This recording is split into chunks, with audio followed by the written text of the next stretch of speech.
Hey guys, so in this video, I'll be showing you how you can chat with PDF in ChatGPT. So for this one, you want to be sure that you're logged in into ChatGPT, and then you want to go ahead and upload your file. So this file is a PDF copy of a book. Then after you upload that file, you can go ahead and ask ChatGPT whatever you want regarding the book. You can ask to give you a summary of the whole book, a summary of the first chapter, or ask anything that you know is inside the book. So I'm going to ask ChatGPT to give me a summary of chapter 1.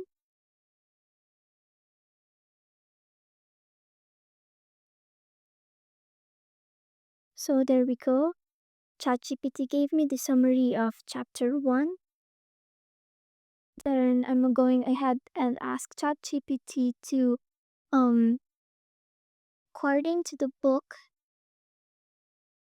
what is the definition of botany? And ChatGPT will give me that. Or I could also ask, give me a summary of page 100. And there we go. It's as easy as that. Thanks for watching.